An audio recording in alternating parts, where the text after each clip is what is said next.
Welcome back to Rukavi's Fam YouTube channel. කොහොමද යාළුවනේ ඔයාලට? අද මම ඔයාලට ගෙන මම හදපු වටලප්පන් රෙසිපි එක. අවශ්‍ය ද්‍රව්‍යමන් description box එකේ දාලා තියෙනවා. එහෙනම් ඉක්මනට යමු අපේ වටලප්පන් රෙසිපි එක බලන්න.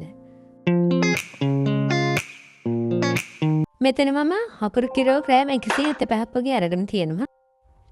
ඇත්තටම මේ කිතුල් හකුරු නෙමෙයි මේක සීනි මික්ස් කරපු හකුරු එකක් පැක් කරලා තිබුණේ කිතුල් හකුරු කියලා. ඒ වුණාට ගෙනල්ලා බලනකොට මේක සීනි මික්ස් කරපු සීනි හකුරු වගේ හරිම හයියයි කිතුල් හකුරු ඒ විදිහට නැහැ. හරිම මෙල්ක් එකකට තමයි තියෙන්නේ. මට හොඳ හකුරුවක් හම්බුනේ නැති හින්දා මම සීනි කැරමල් කරලා පොඩ්ඩක් අපේ වටලප්පන් එකට පාටක් එකතු කර ගන්නවා. ඔයාලට හොඳ හකුරු හම්බුනොත් කිතුල් හකුරුම හම්බුනොත් මේ විදිහට සීනි කර කරන්න අවශ්‍ය නැහැ. මට සීනි හකුරු හම්බුන හින්දා තමයි මම මේ කැරමල් එක හදාගන්නේ. කැරමල් එක මේ ගානට ආවට පස්සේ මම එකතු කර ගන්නවා මේකට අපේ හකුරු ටික. සීනි ගොඩාක් කර කරගන්න එපා.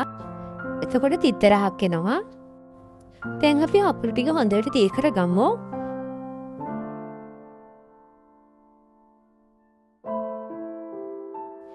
ඒ අතර මම හකුරු ටික දිය වෙනකම් මම මේ විදිහට සාදිකව ග්‍රේට් කර ගන්නවා. ඒ මෙන්න මේ වගේ ප්‍රමාණයක් අපිට ඇති. මෙන්න මේ අතර තියෙන එක තමයි මම දැන් ග්‍රේට් කරගත්තේ. මම දැන් මේ ඉතුරු ටික තියා ගන්නවා මගේ මසාලා ටී වලට. ඔයාලා මගේ වීඩියෝ එක බලන්න නැත්නම් ඒක ඇති මගේ වීඩියෝ ලිස්ට් එකේ ඔයාලා එකෙන් බලන්න. මේ මම එන සාදේ කුරුඳ පොතේ තලාගෙන තියෙනවා. දැන් අපේ හකුරු එක හොඳටම දිය වෙලා තියෙන්නේ. මෙන්න මේ ගානට එනකොට මම මෙතන සීනි එකතු කරගන්නවා.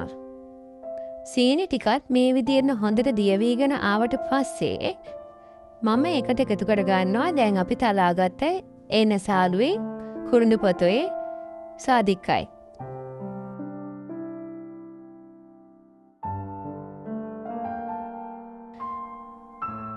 ඒ ටිකක් දාලා මේ ටික හොඳට උතුරව ගන්න. මෙන්න මේ ගානට ආවට පස්සේ මම මේකට පොල් ටික එකතු කර ගන්නවා. ඔයාලට ෆ්‍රෙෂ් මිල්ක් එකතු කර ගන්නත් පුළුවන්. මම ෆ්‍රෙෂ් මිල්ක් දාලා හදලා තියෙනවා. ප්‍රශ්නයක් නැතුව වටලප්පන් එකේත් හදා ගන්න පුළුවන්. මම දැන් නම් මේක කරේ පොල් කෙරේ.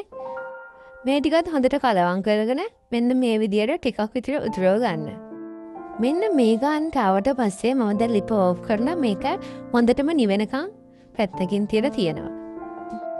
අපි පිටර එකතු කරගන්න තියෙන ඊළඟට රස්කින් පිට තියදී පිටර එකතු කරගන්නේ නැහැ. ඒ නිසා මම මේක නිවෙන්න හොඳටම නිවෙනකම් පැත්තකින් තියනවා. ඒක නිවෙනකම් අපි පිටර ටික රෙඩි කරගමු. මම මෙතන පිටර 4ක් අරගන්නවා.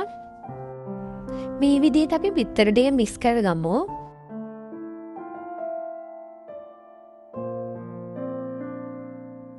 දැන් හොඳට අපේ පිටර 4කට මික්ස් කරලා තියෙන්නේ. මේ වෙනකොට අපේ හකුරු එකත් හොඳටම නිවිලා මම දැන් මේ විදිහට මේක පෙරා ගන්නවා. ඊට පස්සේ මම ඒකට අපේ බිත්තර එකත් මේ විදිහට එකතු කර ගන්නවා. දැන් බිත්තරයි හකුරුයි හොඳට මේ විදිහට මික්ස් කරගමු. දැන් මේක හොඳට මික්ස් වෙලා තියෙන්නේ. මම දැන් මෙන්න මේ භාජනයේට මේ වටලප්පන් එකතු කර ගන්නවා. දැන් මේක ස්ටීම් කරන්න ඕනේ. ස්ටීම් කරන්න කලින් මේක මම ෆොයිල් කඩේකින් හොඳට මේ විදිහට තද කර ගන්නවා. ඒතරට වතුර යන්නේ නැති වෙන්න.